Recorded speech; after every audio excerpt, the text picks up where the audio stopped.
Bitcoin is truth. It's open source. There is no central authority. There is no CEO. There is no marketing department within BTC Prague. Be it on stage or in the expo, there is no promotion of what we call shitcoins.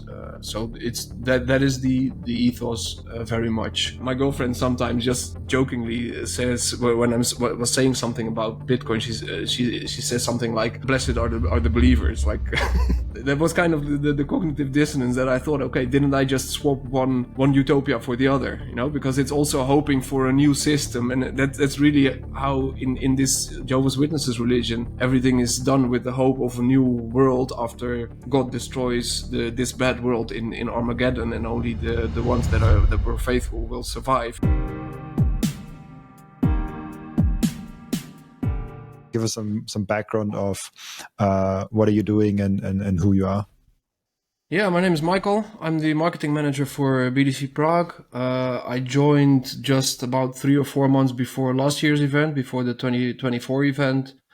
So that was quite busy, of course, just getting into it, and very, very successful event. And since then, joined the team on a more or less permanent basis, and working on the 25 edition very hard right now. Really cool. And the book got released. What was the title? It's a long title. It's From Defenestrations to Bitcoin. It's a 600-year fight for freedom. It's an ebook that we worked on for quite some time, and it's about the history of the Czech freedom fight. I'm not from the Czech Republic myself, but I remember I was at BTC Prague myself in 23 during the first edition, where I was still working with another company. I think they had some kind of banner outside with this entire timeline, and it's maybe also on the video screen some kind of animation.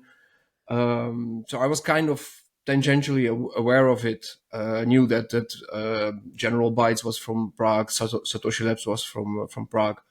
But this whole history is actually pretty fascinating. It goes back all the way to the 15th century, when the people of those lands basically threw tyrannical leaders from the town hall to stop the overreach, and that kind of events repeated themselves a few times throughout the history. And then you have the more recent history during the communist era and the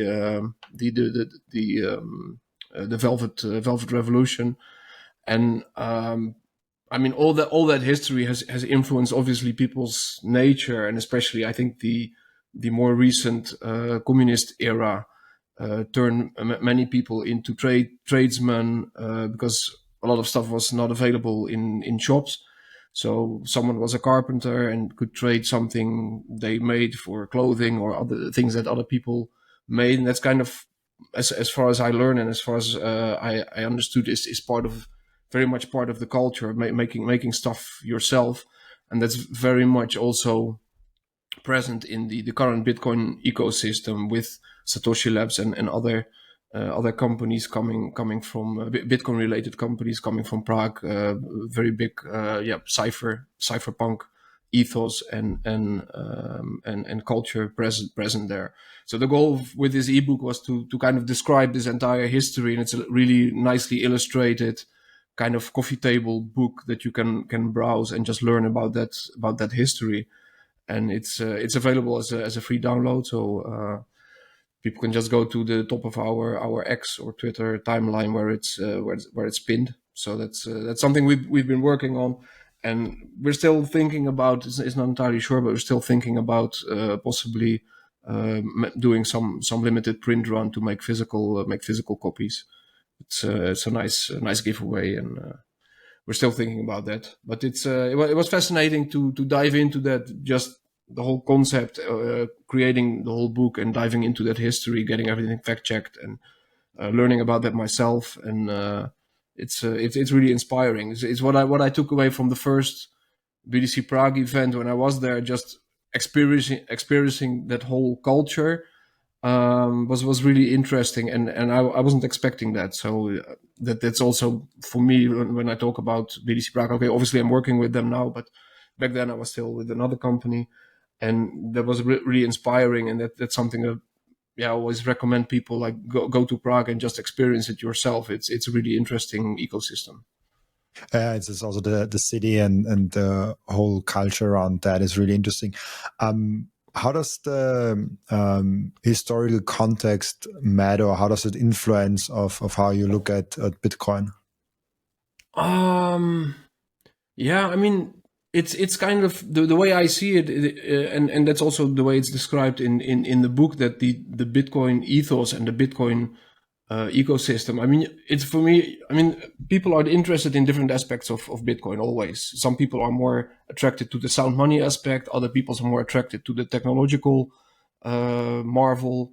And for me, it's difficult to see Bitcoin outside the context of, like Satoshi himself said, it's very attractive to the libertarian viewpoint. So it's very difficult to see that apart from loving freedom and people being active, trying to promote and to safeguard their own liberty. And like I said, that's kind of woven through the history of the Czech Republic, and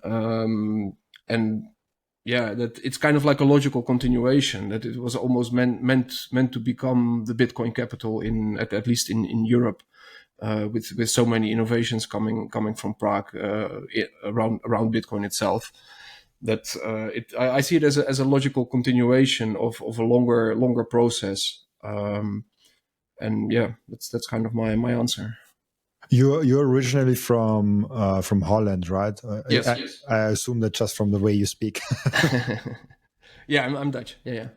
So, do you live in Holland, or you already live in Prague? No. I live somewhere in the Balkans. So I decided to be outside the European Union for kind of the same reasons I was just describing, because I don't think it's going in the right direction.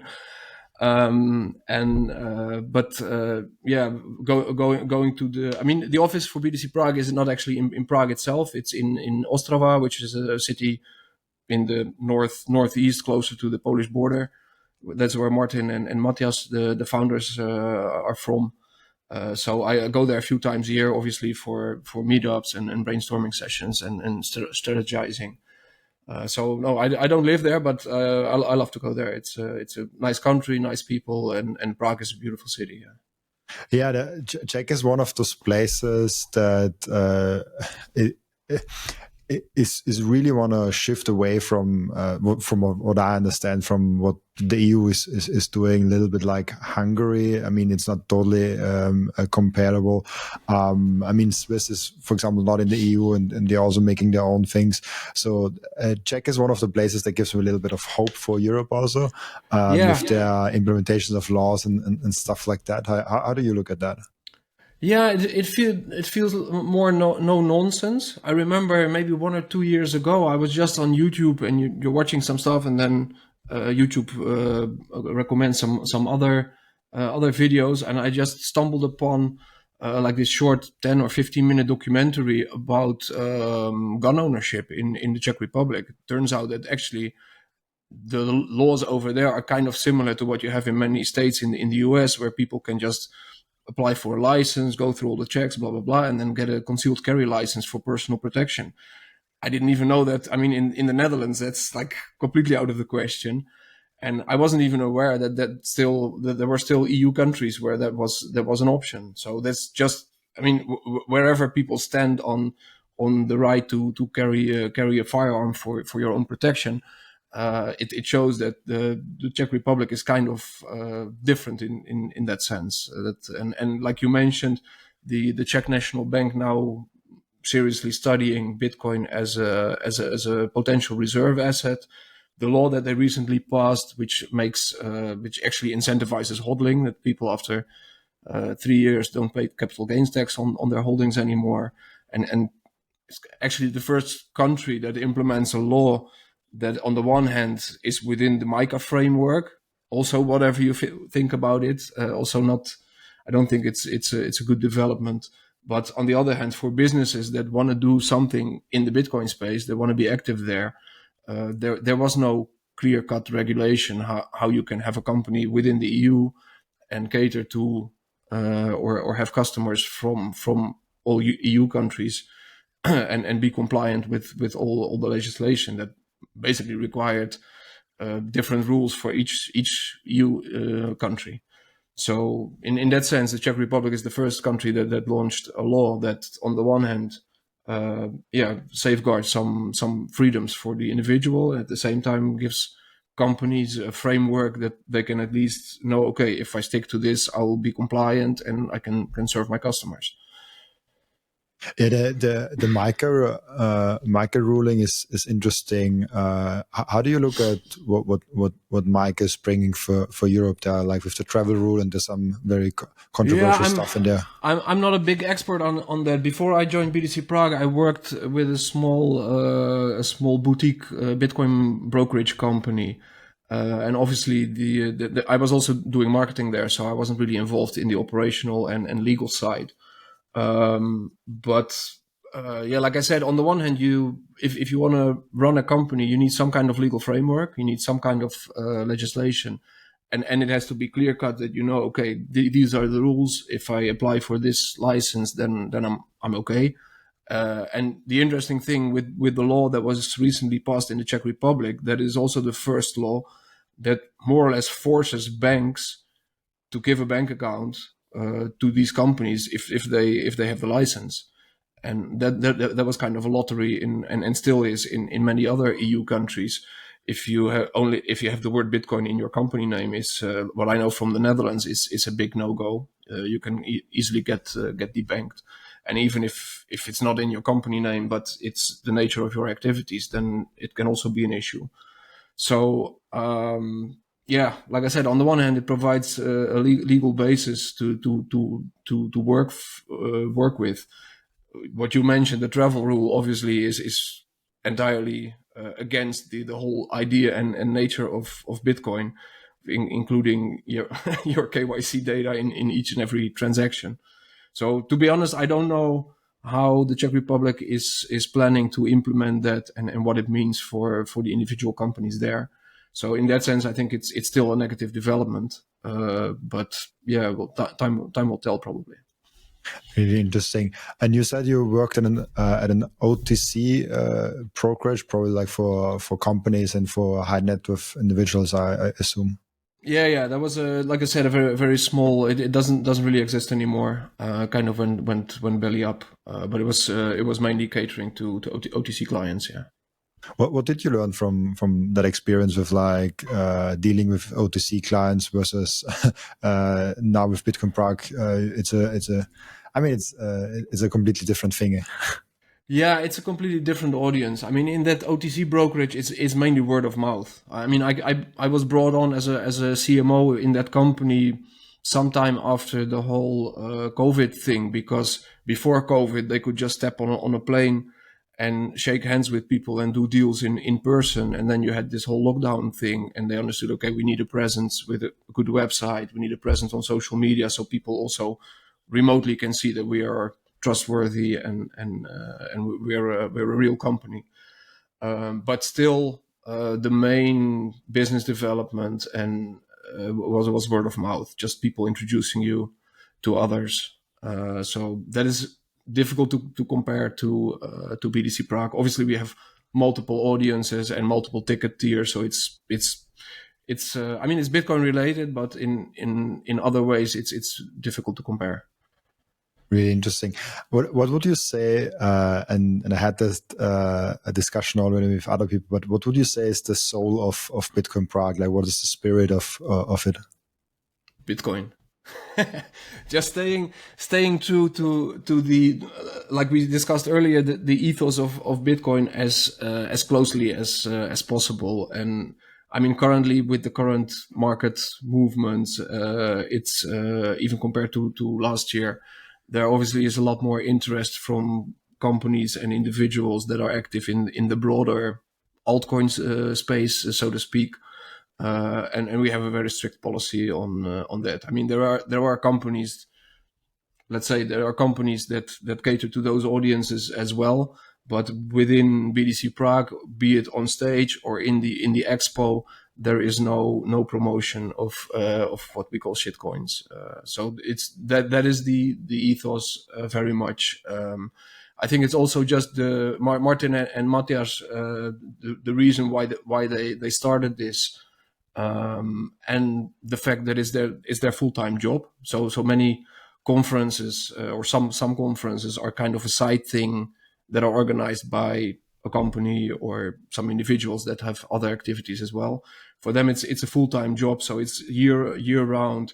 After the event, obviously evaluating, analyzing, starting to plan for the next year, and throughout the year, it's just a continuous process of improvement, coming up with new things, and it's. I mean, just ask anyone. I mean, what the intro you gave yourself, that it's close to your heart, and that is the feedback that we get from a lot of people. It was my it wasn't my first Bitcoin conference. Well, I think it was my second or my third when I went in 23.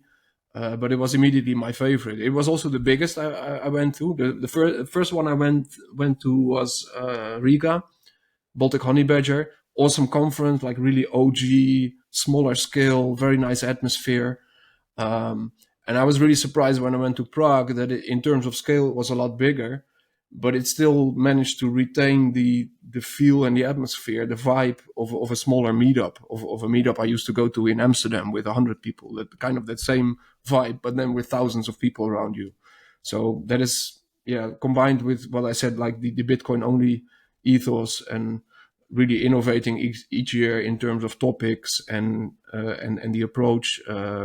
That's what makes it, according to many others, also the best Bitcoin conference in the world. It's really cool because you've managed to make it big and still high signal and like Bitcoin only. And there are there are many questions in this. But let's start with, like, why is that so important for Bitcoin Prague? I mean, why is that so important for us? I mean, for I think for any Bitcoiner, from a business perspective, things would be a lot easier if the policy wasn't that strict. That's kind of makes sense, right? Because we all know that these altcoin projects, they have huge marketing budgets, and from a business standpoint, it would make stuff a lot easier. But it's my personal view, but that's, I think, the view of most Bitcoiners, and most definitely of Martin and Matthias as well, that Bitcoin is truth. You know, it's open source. There is no central authority. There is no CEO. There is no marketing department. Although you could consider events like us the marketing department, but that's not directly related to the Bitcoin, the network, or Bitcoin, the asset. And that is kind of completely different with all these altcoins. There is always some kind of development team, some kind of CEO, early investors, and it's if you're new to the space, it all looks the same. You just see another logo in the app where people buy coins, and this one is cheaper than that one, and they buy the other coin. But if you're long enough in this space, then you understand that whole altcoin space is kind of fiat 2.0. It's just an easier way to get liquidity and get investment from retail investors without all the hoops people need to go through in terms of regulations with normal securities offerings, basically. And people only find that out when they get dumped on at the end of the cycle. So in that sense, it's just, I mean, it's 99% that, or maybe 98, and then the other 1 or 2% are just projects of tech geeks. I mean, in the altcoin space that try to build something, and without the ulterior motives, without the scamming aspect. But those are very few and far, few and far between. And still, I mean, you're still buying some kind of asset, some kind of coin of that specific project that isn't going to solve, or that doesn't have the potential to solve issues in the world compared to Bitcoin. So it's yeah. It's fascinating, this Bitcoin only focus, because I also see everything else except Bitcoin as either a scam or it's just useless. So, Yeah, that's kind of what I mean. It's basically It's kind of idealists that are tinkering with some stuff, and something interesting can come from it. But then still, they're doing it on infrastructure that is running on AWS or Google Cloud or whatever, and just painting it with the decentralized meme almost. While in fact, one court order to Amazon can pull the plug on that whole thing. So it's what they call decentralized in name only. It's kind of decentralization theater, and that's the crucial difference with Bitcoin. It's also the question of how much, like, what should we decentralize? Money obviously is something that should be decentralized and is currently centralized with central banks. It's even in the names, which is really funny. But honestly, if I play a video game and I use a video game token, I don't need that decentralized. I'm fine that there's like a company behind that, and maybe they can be more open. Maybe they can work better together. I mean, I'm not a gamer myself, but there have also been instances where that position, kind of like a central bank, was abused by that company when the game became really popular, printing more of those tokens and more or less financing their operations like that. So it's even there you see the fiat tendencies starting to come up in those kind of areas. So maybe it should be decentralized. I think there are also companies in the Bitcoin space that are doing something with gaming. But obviously, decentralizing money and separation of money and state is orders of magnitude more important than tokens in a game, if you ask me. Absolutely, yeah, and that's kind of the thing with like we can build something maybe on top of Bitcoin or whatever, but how important is something to be actually decentralized? And is it actually decentralized when there's still a company behind that needs to push something on? Like even the supply chain thing, where like, oh, we want a decentralized blockchain that shows the supply chain. That's great. In theory, bananas on the blockchain, right? Yeah, exactly. There's still someone that has to put things on top of that blockchain, and it's still like this Oracle problem. It's didn't talk since a very long time on the podcast about that, but I think it's important to make that distinction between Bitcoin and all the altcoins. And also, one thing you mentioned is the marketing team of Bitcoin, because I think it's super interesting to see the whole industry working together, the conferences, the podcasts, the different media types, the speakers, the guests, like everything is working so perfectly together, and there's nobody in charge. It's kind of magical how Bitcoin marketing is just working perfectly, even though there's no Satoshi Nakamoto that gives everyone a script and like, hey, you do this, and then you have the podcast with them, and then, like there's no one in charge of that. That's kind of magical, I think. Yeah, no, I fully agree, and that's what people that are new to the space, they don't see the difference. They, like I said, they just are completely new. A colleague tells them, okay, install. I mean, I've had that experience myself. A colleague tells them, okay, install this app, and then they see Bitcoin. Oh, it's many tens of thousands of euros, and this other coin on the second or the third on the list costs only 2 or 3 euros. That one is a lot cheaper. So if that one goes to 30,000, then I'm a billionaire. And they don't understand how stuff works like that.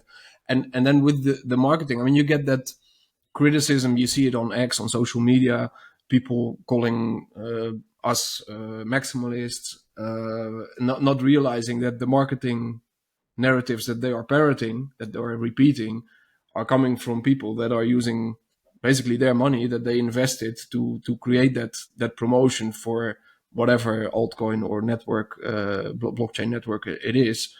And with Bitcoin, obviously, I mean, if you're running, doesn't matter if you're running a Bitcoin company or a Bitcoin podcast or a Bitcoin conference, there is a business aspect. There is people are trying to make a living.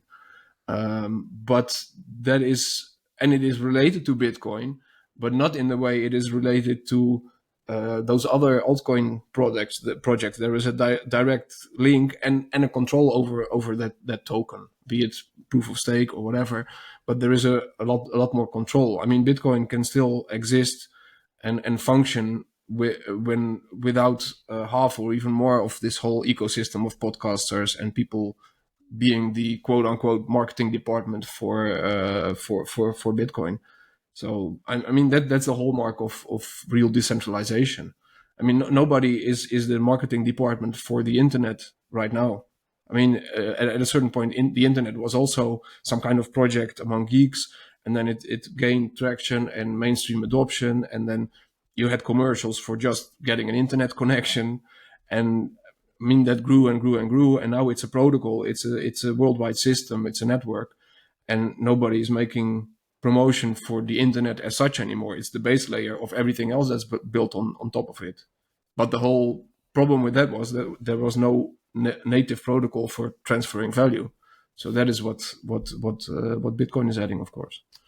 Yeah, the TCP/IP token basically is like we always talk about that. Yeah. We always like there are so many different protocols and layers attached to the internet, like TCP/IP and stuff like that. But there's like this one puzzle piece that's missing, and it's money. And Bitcoin is now finally delivering the final puzzle piece that we need for that internet layer, or however you want to call that. That's really cool. Yeah, and the interesting thing with the internet is that there was also kind of a fight which protocol would become the main protocol for the internet, and it wasn't the one where I think IBM and other big corporates were in favor of and working on, and it was this smaller group of kind of also tech nerds creating a more flexible protocol, and it in the end. I mean, I'm not an expert on this, but I think in the end, it wasn't even the protocol that had the most bells and whistles, that had the most possibilities. It was more clunky and simple, but we managed to build the entire internet on top of it. So the criticisms of Bitcoin being too slow and being too simple, not having enough possibilities with its scripting language and programmability. That stuff will get solved over time. You want the what as Michael Seyr calls it, the bedrock. You want something like a really stable foundation that cannot be shaken, and then everything else eventually will be built on top of it. Obviously, there are challenges there, but that's a matter of time. I mean, 16 years is not much in that sense. Yeah, the simple aspect is what gives it is uniqueness, because if it would be very complicated, it would be also very complicated to verify. There would be a lot of moving pieces, and the more moving pieces, the more complicated, the more likely it is that it just fails or has a bug or like crashes. Yeah. And we don't want that to happen to the base layer. We can have that on layer 3 or 4, whatever. Exactly. You don't want don't want that to get hacked. I mean, it's the biggest honeypot or the biggest bug bounty in history, and nobody has hacked it so far at the base layer. That would be a good.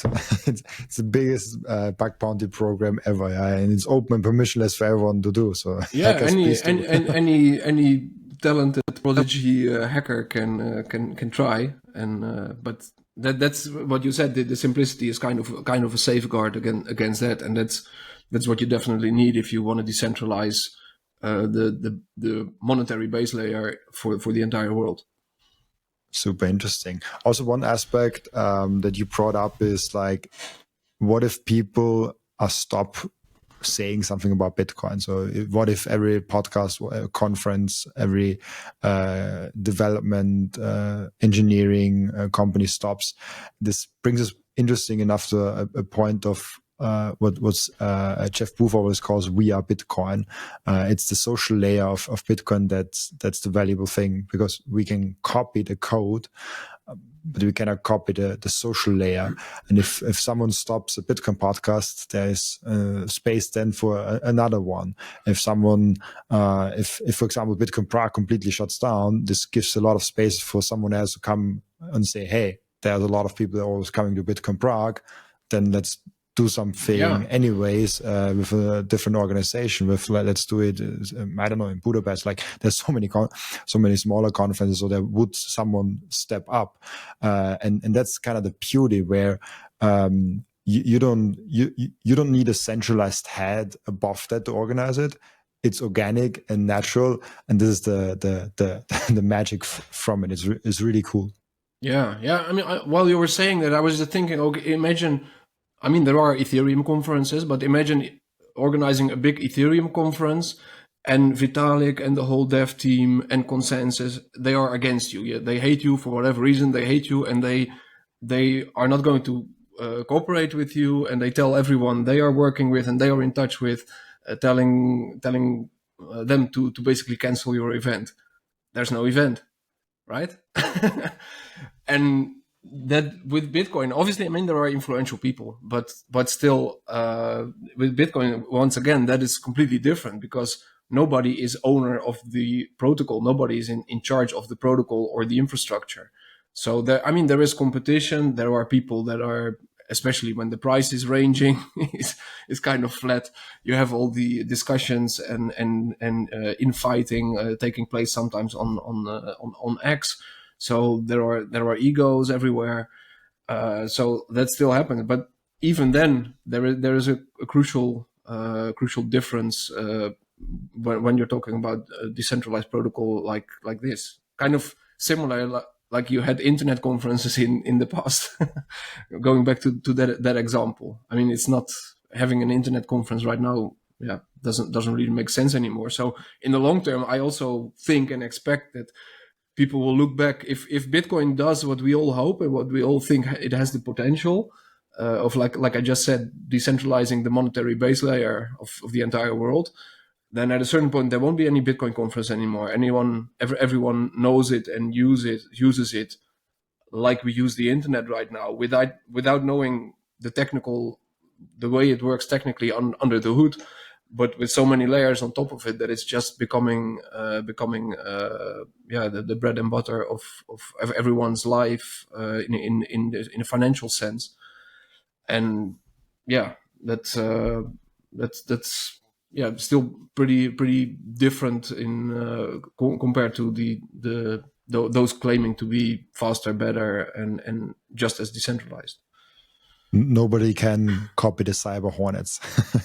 No, but what you said about the social layer, that's also interesting because it's not going away. It's and you sometimes see these polls or people asking on social as well, like what if the Bitcoin price would stay at this level forever, or it would be $10,000 forever? Would you still be in the space? Would you still be a Bitcoiner? I think for most of us, that would go. I mean, number go up is interesting, obviously, for everyone. The sound money aspect and being able to save for the future and have your net worth or your purchasing power go up over time instead of going down. That's hugely important. But on the other hand, the decentralized aspect, the sovereignty, the permissionless aspect, that you can use it without asking anyone's permission. You can use it to send anywhere and transact with anyone. I think that is hugely valuable. Even in that scenario, I don't think Bitcoin would go away.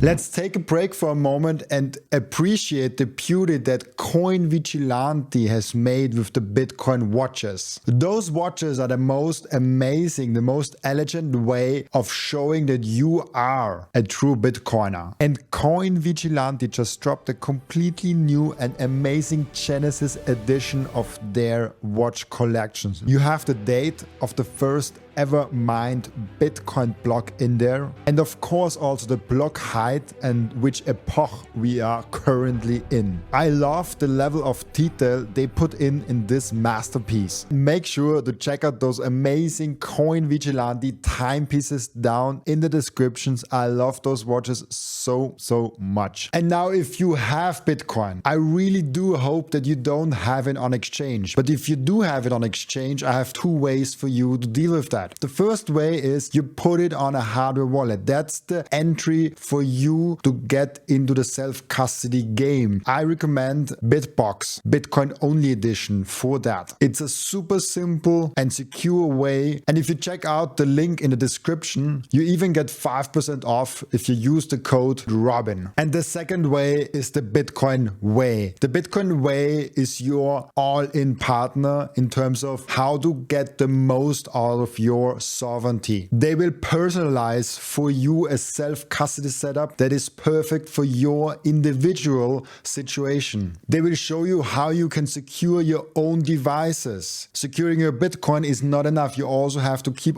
all your devices secure. One topic that is overlooked often is the inheritance plan. What happens with your Bitcoin once you are no longer here? Do you have a plan for that in place already? And last but not least, if you're in the jurisdictions where you don't feel safe, it's better to get a plan B. For all that, head over to thebitcoinway.com/Robin to get a 30-minute free call. And just a quick side note, I will be for the first time ever speaking at the Bitcoin Prague event in June. It will be absolutely legendary and I'm really looking forward to seeing all of you there. You can get your ticket in the link down in the description of Bitcoin Prague, and very important, use code Robin to get 10% off your ticket. I'm really looking forward to seeing you there.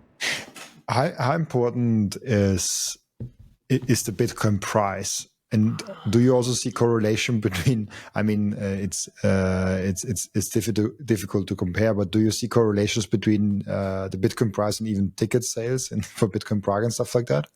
Yeah, I think so. I mean, I don't know to which extent this goes for other types of events. What I heard from Martin, from our CEO, that since COVID, they basically, before they launched BTC Prague, they started a smaller scale conference in their hometown, a Bitcoin conference for the Czech and Slovak Bitcoiners, which started with like 500 people and then doubled every year. And they started that during COVID. They just had a window of a few weeks when the restrictions were dropped, and then they could successfully organize this conference. But what I heard from him is that since those days of those COVID restrictions, with whether it's music festivals or other events, people buy tickets at the last moment because you never know what's going to happen. Maybe some other lockdown. I think with our conference and with Bitcoin conferences in general, on top of that, you have the aspect that people are watching the price. So if they are planning to spend a few hundred euros worth of money for a ticket, and they're expecting or hoping that the price will go up, they'll wait till the last moment. I mean, that gamble can also go the other way for you, of course. But what we see, what I remember from last year is that a really big chunk of the sales takes place in the last few weeks. And then obviously we have the end of the month countdown when prices go up slightly. So that those are also peaks. And then the third aspect, like you said, is more or less the Bitcoin price movement. So what we now see with Bitcoin prices a lot higher and the general interest in Bitcoin being higher than in the previous years, we also see that ticket sales are already ramping up earlier in the year than in previous years. So obviously the market conditions and the Bitcoin price are influencing that. This is super interesting to see. I've never heard that because it shows the time preference aspect of Bitcoiners and the impact that Bitcoin has on our financial behaviors. That's I think almost like most Bitcoin conferences actually follow a model where prices increase over time to incentivize to buy early, obviously, because we know Bitcoin is going up. If I have now the selection of, hey, I can buy my Bitcoin Prague ticket today or right before the event, everyone will opt in for right before the event because Bitcoin might go up. But if the price is increasing, you make the opposite incentivization with like, hey, maybe I should put it early because maybe the Bitcoin price is also going down. It's a gamble, honestly. Yeah, exactly. Because Bitcoin price can go up 50% or down 50% up till the event. Probably not that big, but just to show it. So that's super interesting insight of how time preference with Bitcoin is changing. Yeah, definitely. I mean, I've experienced that myself over the years. When you just live on a Bitcoin standard and keep your own net worth in Bitcoin, then any decisions, and the bigger the decision, whether it's a holiday or a trip or buying a house or whatever, that is all hugely influenced by your expectation of what will happen to your purchasing power over the mid and long term. So yeah, but yeah, what we say is don't take a short position on BTC Prague, because it's kind of a gamble. People wait until the last moment hoping that the Bitcoin price will go up and they have to spend less sats on their ticket. But that can also go the other way. So that's what I said. Don't short BTC Prague. Just make sure you're there and lock in your ticket. Absolutely, can go in many different directions. How did actually Bitcoin impact your own life? Yeah, in a big way. I'm class of 2017, so we had a bull market then when Bitcoin went from, I think, somewhere around 1 or 2,000 to 20,000, and somewhere around $15,000. It was the talk at the office in my fiat job then, and I knew nothing about it. So I became interested in it. Was a colleague who had a friend who was a trader, and he knew more about it. He already had a hardware wallet, and so I watched YouTube videos about how to do this correctly and safely, for about 2 or 3 weeks every evening, just trying to educate myself. Obviously, already getting a lot of the shitcoin promotion in my timeline. But yeah, bought my first Bitcoin in 2017, and then it doubled in, I don't know. Like I said, I also bought some shit coins, and my portfolio doubled in a few weeks, and then almost tripled in a few weeks more. And I was already extrapolating, making an Excel sheet, like, okay, if this is continuing for X amount of time, I'm a millionaire. Not knowing anything about these market cycles and about bear markets or anything. So then you had the 2018 bear market, and it all went down. And like I said, I bought a lot of shitcoins, so they went down, most of them like 90% or more. So lost almost all of it. But I was hooked and interested enough to start listening to podcasts, because I wasn't really listening to any podcast at that time. Podcasting was kind of becoming more common then. So I installed some app, and there was this first Dutch bit or it was called the Cryptocast, so crypto podcast, and that got me interested in general. And then from there, just listening to ebooks, the Bitcoin Standard, and just educating myself more and more, and through that whole bear market. And then the next bull market came, and at a certain point, I also thought, okay, I've gained so much. I mean, you have Clubhouse. So I was a co-moderator or co-host of the largest Bitcoin Clubhouse room in the Netherlands, with a few other guys. And yeah, at a certain point, I thought, okay, I always had this dream of being able to work remotely, to just live and live anywhere you want, and just work with your computer. And in the fiat job I had, that wasn't really possible. So at a certain point, I just started looking and thinking, okay, I've enough knowledge and network and contacts and understanding of this whole space to try and get a job in this space. So that's how I found my previous job, and that's how I ended up in this job. Super interesting. And as preparation, I looked into what other podcasts you did, and I heard the one you did with the Bitcoin Way. Interesting enough, they're also partner of the podcast. That's why I was like interesting. And I want to go a little bit in the topic of freedom and how you define it, because you have told the story of you were in how is it called, Jehovah Witness? I cannot pronounce Jehovah's it. Witnesses. Yeah. And you're also not living where you actually grew up, so you moved away, and now you're also working basically for the biggest freedom movement that is possible on Earth. How did those things like the religion and you exiting there and the other things influence your way of thinking of Bitcoin also, but also freedom? Yeah. Like I explained in that podcast as well, I won't say that becoming a Bitcoiner caused me to exit that religion or the other way around. I mean, just for your audience, I grew up as a Jehovah's Witness, so even my mother and my grandfather were in this religion.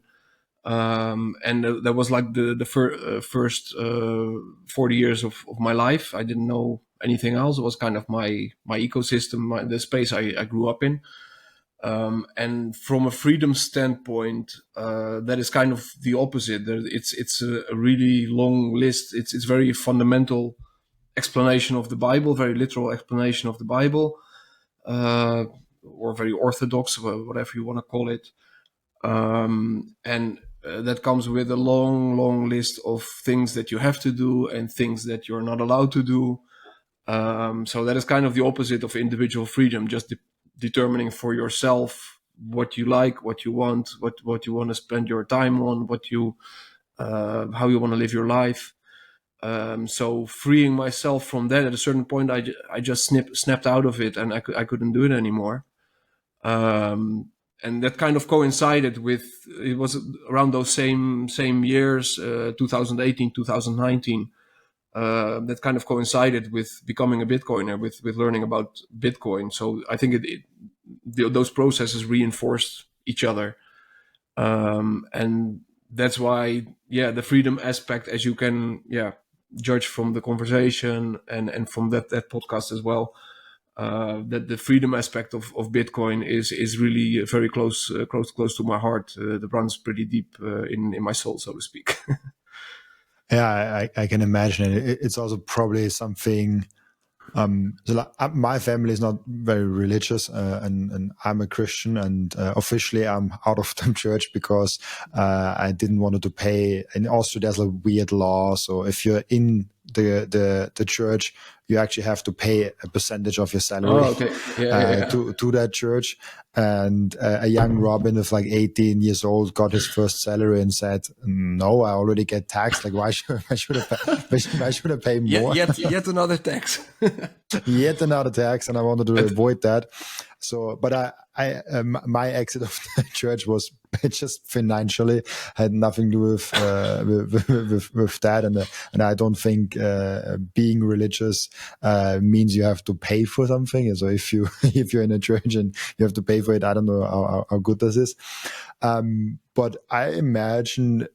Because it was also, I can imagine your parents were a little bit more religious, and this was a little bit deeper ingrained in your basically in your being, in your personality. It was probably a pretty hard step of like, I get out of that, and it was a pretty big part of my life. 40 years, it's a long time. It was a complete reset of my life. I mean, around that same time, I also got divorced. So my wife then, and my ex is also still a Jehovah's Witness, and my parents and my sister I don't have any contact with them anymore, because that is also what the rules there are like when you leave and lead a life that's not according to those rules.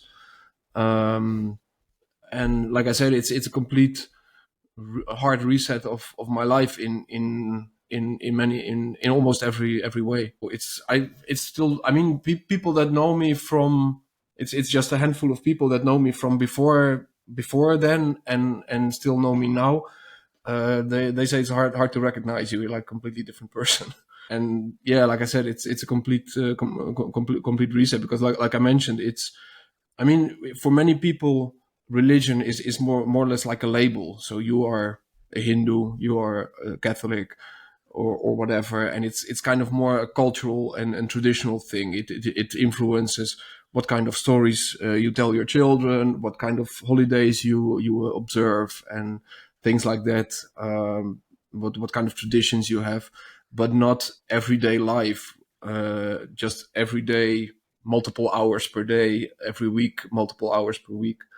And with Jehovah's Witnesses, it's a total way of life where that religion and serving God always has to be in the first place, and anything else, be it leisure or relaxing or holidays or hobbies or whatever, always has to take second place. And it's just very intense. It's very intense. And interestingly, what you mentioned about the financial aspect, it's supported with voluntary donations, but the level of mind control is that strong that it's not even necessary to make it obligatory. It's just people do it because that's the level of mind control in that environment.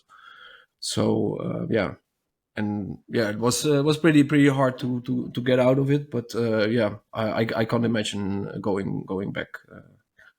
Like they say, I'd rather be dragged behind the car naked through 500 miles of broken glass and then go back, because I've tasted freedom, you know.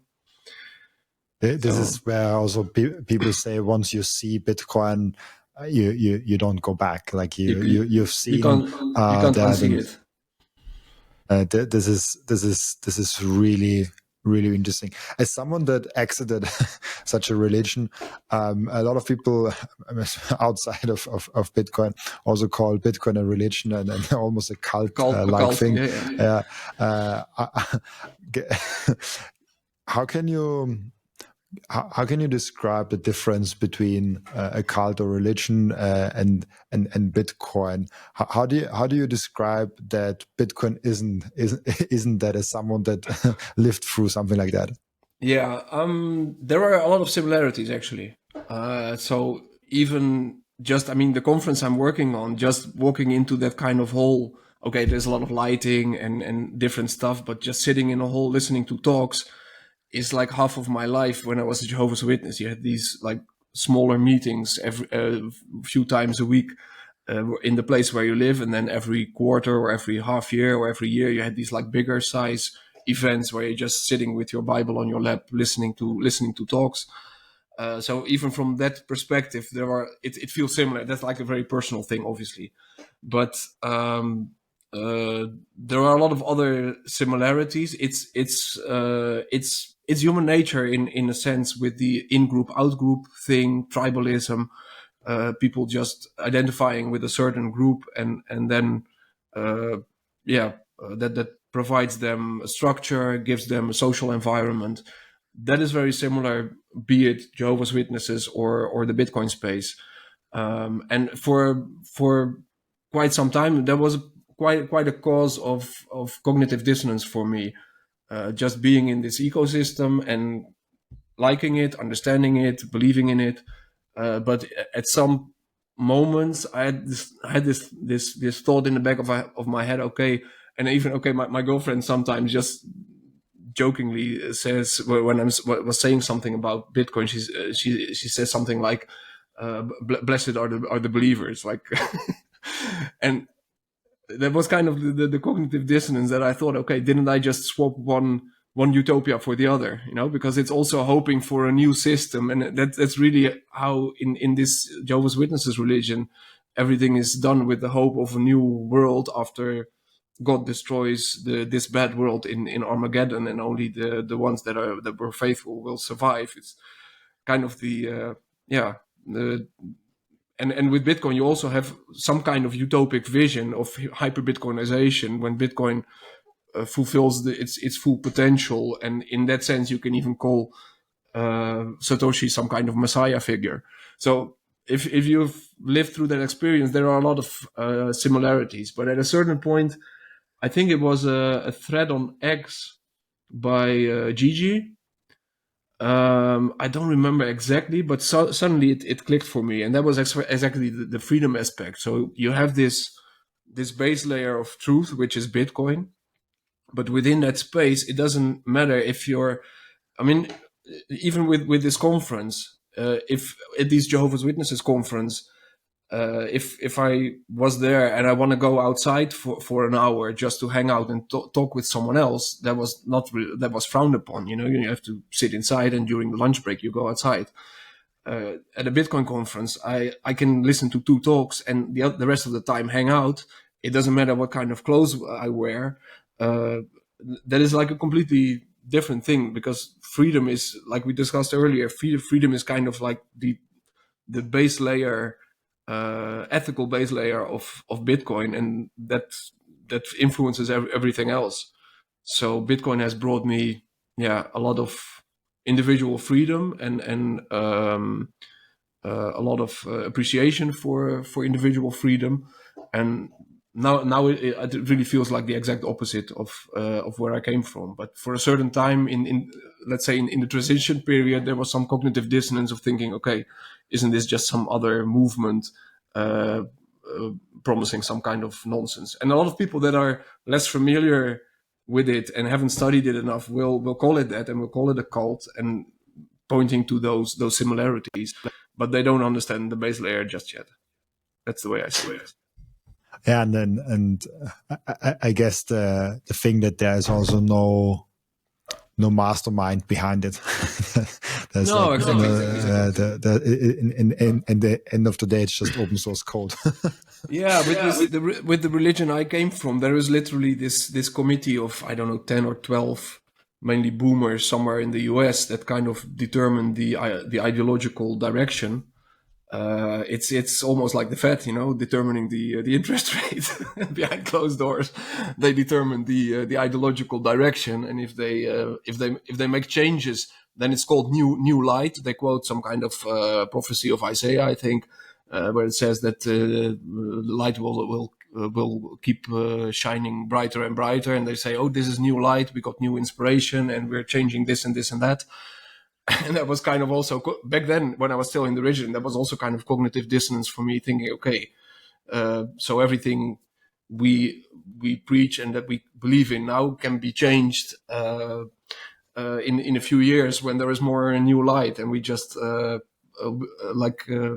keep following it. So there was always kind of a bit of a cognitive dissonance thing for me back then, and that is what with Bitcoin. Okay, the core, like Satoshi himself said, the core principles of the protocol were laid down and in stone with the first version of the Bitcoin protocol, and nobody will be able to change it, because there won't be consensus around that. Did you enter any other religion or any religious thoughts around that?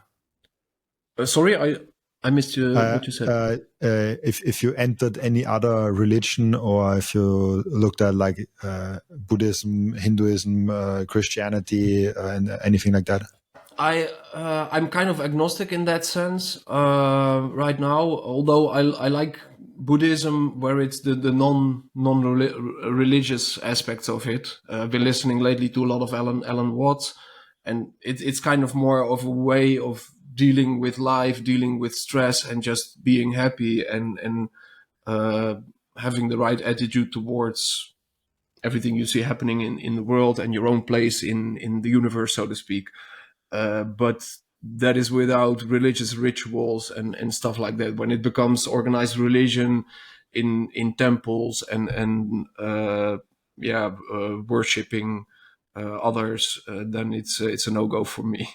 So it's more of a philosophical Eastern philosophy thing than religion. Absolutely, really cool. I was just curious because I'm not religious, but I've seen a lot of Christians. Like I see a big overlap between Bitcoiners and Christianity, but there are also a lot of other religions, obviously, in Bitcoin, and obviously a lot of people that are completely out of religion. It's also a big group. That's why I was curious, especially if someone that switched through that. I want to spend. Almost forgot about it. We should also talk about Bitcoin Prague and what's coming 2025 and all that.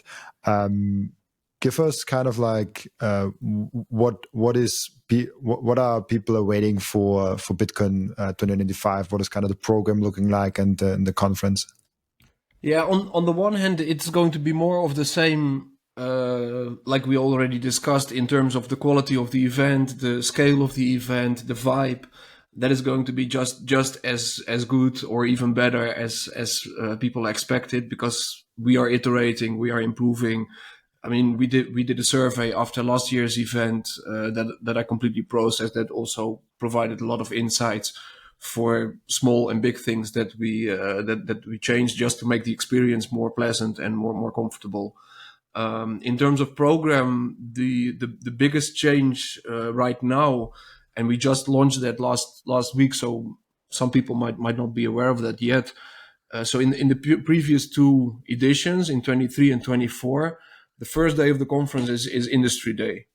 So that was just a day when it's more quiet. It's a slightly more expensive ticket, and it's mainly for people that are already within the Bitcoin space, that are working in the Bitcoin space or job hunting in the Bitcoin space. And before the big masses come in for the general admission days, it's just more quiet networking. There aren't lines at the expo for the popular booths just to talk to people from the big companies. So that has been Industry Day in the last 2 years, mainly focused on the Bitcoin industry. But like we discussed, the narrative around Bitcoin is changing very fast with nation states, with everything that is happening in the US, with the ETFs and things like that. And what we decided to do is to turn Industry Day into Business Day, broadening the focus a lot more, and really focusing on, I would call it three audiences or three groups. So we have, like we discussed, you have people that everyone in the Bitcoin space is interested in different aspects. You have the sound money aspect, the freedom aspect, the technology aspect. There are also a lot of people that are really interested just in Bitcoin from an investment standpoint and a macroeconomic standpoint. So for that audience, the program during Business Day will be very interesting. Because it's going to be completely focused on businesses adopting Bitcoin, with corporate treasuries, with accepting Bitcoin, with financial arbitrage strategies or financial engineering. So for people that are already in the Bitcoin space, that are just really interested in that topic, that realm of topics, is going to be very interesting, very curated program. The second one is people. Yeah. I will just bring it up for people to see it next to what you're saying. Yeah. More information will be added. Like I said, we launched it just last week, and it's at this point it's actually easier to access through our social posts. But more information will be appearing on the website soon. But the second one is actually Bitcoiners, kind of like I used to be, and maybe you as well. Already being a Bitcoiner, but still having a fiat job. So you work at a large or a small company, and you are the Bitcoiner inside the company, and maybe you have conversations at the coffee machine with people about Bitcoin. And right now, with all the positive narrative changes and the vibe shift that we're noticing in the whole world, in markets, you see a potential, or I think there's a potential for your company to do something with Bitcoin. So be it accepting Bitcoin for products or services, or some kind of corporate treasury policy or strategy, but you don't know how to go about it, because in the past maybe people were laughing at you or just not interested. So the whole program during business day will provide playbooks, case studies, best practices from companies that have already done that, people that have already done that, and that will provide you with all the information you need to bring back to your company and say, okay, I was there, and these are the gems or the pearls that I got back, and that will help our company. And then the last category are more people who are not yet Bitcoiners, that are becoming interested, that are mid and senior level in large corporations across Europe, the big companies you have in Germany and other countries, that because of this whole narrative change are becoming interested in Bitcoin. They maybe have seen something about MicroStrategy or about the ETFs, and they understand that they at least need to understand this thing and see what they can do with it. So we're also reaching out to those audiences through different channels, obviously, because they're not Bitcoiners yet. But bringing these three categories together with a highly curated program, with the same good networking opportunities in the expo when it's still quiet before the general admission.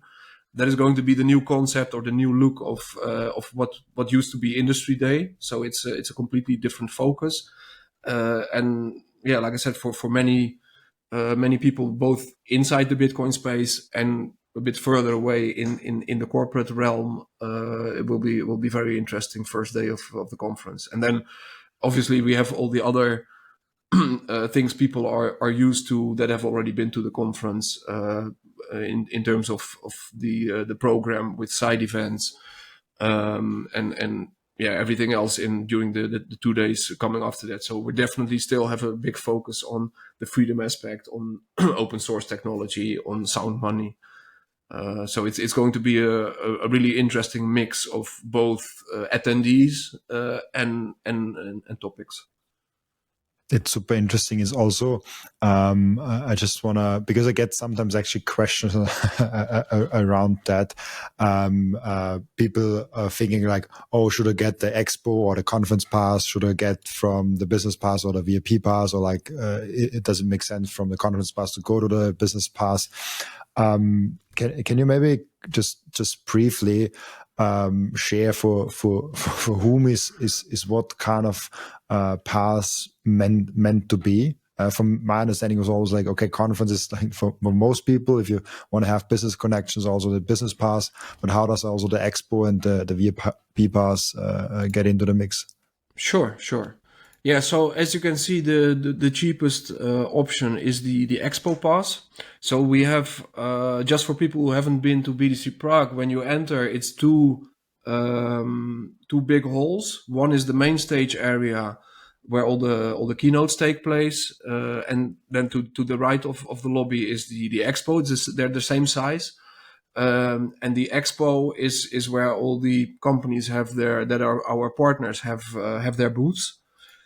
And with the expo pass, you have access to the area outside. So there you have like sitting areas and food trucks, things like that, as well as the Czech stage. So there is a stage outside in a tent with a program in the Czech language. So this pass was mainly created, or this was mainly added there for the locals that are also new to Bitcoin.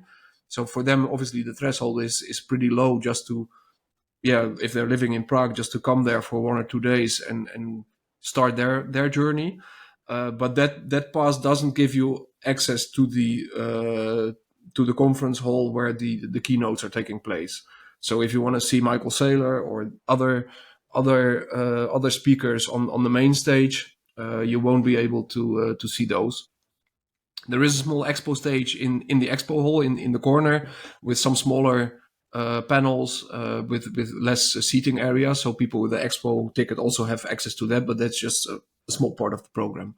Then the conference pass gives you access to the full program, including the keynotes in the main stage area, plus the or with the exception of the business day, what I just explained. So those are the two general admission days, and the first day on I think it's Thursday, the whole business program I just talked about. Yeah, so this is the page that shows more information about that. That is not included in the conference pass. So if you're really, like I said, interested in that whole investments perspective, or you really want to orange pill the company where you're working, and you want to network with the experts around that, then the business pass is the best value. And then the last one in the overview we just showed is the VIP pass, which is all of the previous, obviously, with the best catering, what many people call the best catering of any Bitcoin conferences upstairs, where you have exclusive networking with all the speakers, all the partners. So that is yet another level on top of it. That's the best experience. If only the best is good enough for you, you want to have like the best experience, concert service, and things like that with full catering throughout the entire event. Then you should take the VIP pass. So that's kind of the breakdown. Really cool. Thank you so much. Now I have a short clip that I can send to people. Yeah, exactly. If they're asking. And you saw the label there, the expo tickets, because they are the cheapest. They are selling out pretty quickly. So I don't know exactly when they will sell out, but we have sold a big chunk of them already. So people should be aware of that, because as soon as their number is capped. So at a certain point, they sell out, and then the lowest tier is the conference ticket that is available. I heard that so many times that people call other conferences out and saying like, "Oh, the tickets are so expensive, I cannot afford that." I really appreciate that with Bitcoin Prague, that that you give a ticket that is under 100 euros. Even the conference pass, I think, is quite affordable, 300 euros. But people see sometimes tickets prices of like 600, 700 euros where it starts, and then like going into the thousands. They're like, okay, I rather stay at home and stack sats. So I think it's really cool to have like an entry level, where yes, you don't get the speakers on the main stage. You don't get a lot of other things. Obviously, it's a lot less money. All those things cost something, but having that option is something I love about Bitcoin Prague.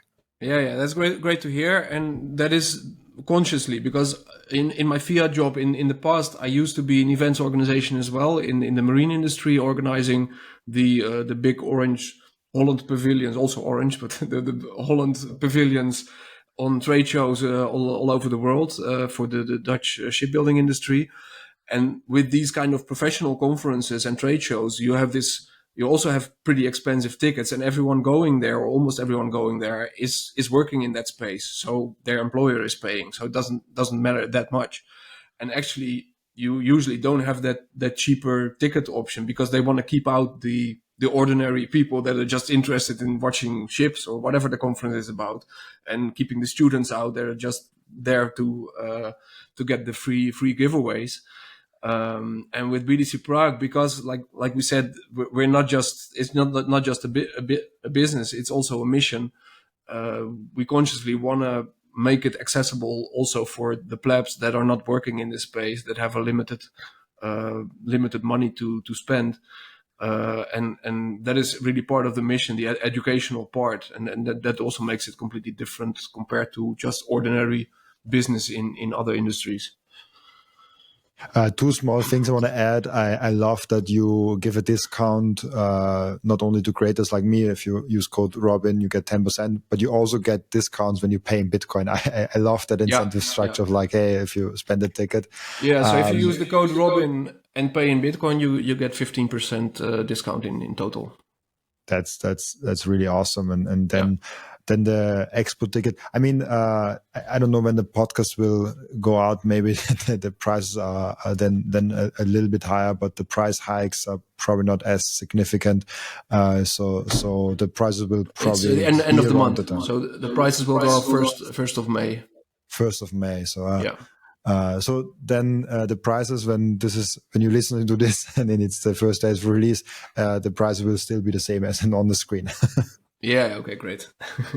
Really cool. That's awesome that we got that breakdown. We have one question that I ask each and every one of my guests, and the question is, what can we learn from you besides Bitcoin? Yeah. What can you learn from me besides Bitcoin? That freedom is the most important thing. Maybe not everyone realizes that so much, but that's my background that we've spoken about. That freedom is really the most important thing. Even I can say now from a health perspective, it's not being free, and none of us are entirely free because we still have to pay taxes. We still have to show our passport at the border, and they can still refuse us. So no one is 100% free, unfortunately. But having lived 40 years in not being free, I can even say from personal experience that it is a huge impact on health and happiness in general. So cherish what you have, and use Bitcoin to improve and increase your freedom. I love that so much. Really, really cool. So it's still Bitcoin related. I'm sorry, but that's kind of my story. It's funny. There's almost no guest that gives in that answer, an answer where there's no Bitcoin. The word not circling back to Bitcoin. So it's like it's really hard for Bitcoin speakers to not talk about Bitcoin. Yeah, that's kind of my takeaway. I'm not like if someone is a talented guitar player or something, they can answer, okay, I can teach you how to play the guitar, but it's I don't have that kind of talent. So those were my 2 cents. My 2 cents. I love that. We have an end routine in the podcast where the previous guest is asking a question for the next guest without knowing who the next guest is, and the previous guest asked you a really interesting question. If you would fast forward now 10 years, and 10 years Bitcoin would have had failed, why would it have failed? Okay, I think recently, I just yesterday or the day before yesterday, the same question was asked to Jack Dorsey, I think. Yeah, exactly. This was his inspiration. Yeah, it was his inspiration for the answer, and I think, if I remember correctly, his answer was Bitcoin not becoming a medium of exchange. Yeah, that was his answers. It's funny enough. Jeff Booth was also on the podcast just a few episodes ago, and he said the same thing. He's like, if Bitcoin fails to be a medium of exchange, the store of value won't matter. Yeah, I tend to agree. But the question is timing. Does it have to become like a generally usable medium of exchange without the current difficulties that are still with second layers within 5 years or 10 years? Okay, you said 10 years. I no, but I tend to agree that obviously medium of exchange has to become ubiquitous and as easy as anything else, as sending a signal message. And to some point, we already are there. I always bring that example of people that listen a lot to podcasts maybe are sick of it, but I will bring it up again. I get paid in Bitcoin from some of my sponsors, and I pay some of my post-production members in Bitcoin. So actually, a larger and larger amount of my total cash flow for my business, for my podcasting business, is already now in Bitcoin. And it's way easier in that way because, for example, with Bitcoin Prague, it wouldn't be that big of a problem because they are in Europe and there's the money transfer easy. But with another sponsor, for example, with Coin Vigilante, they are in America, and doing that is with a lot more fees and a lot more hustle involved.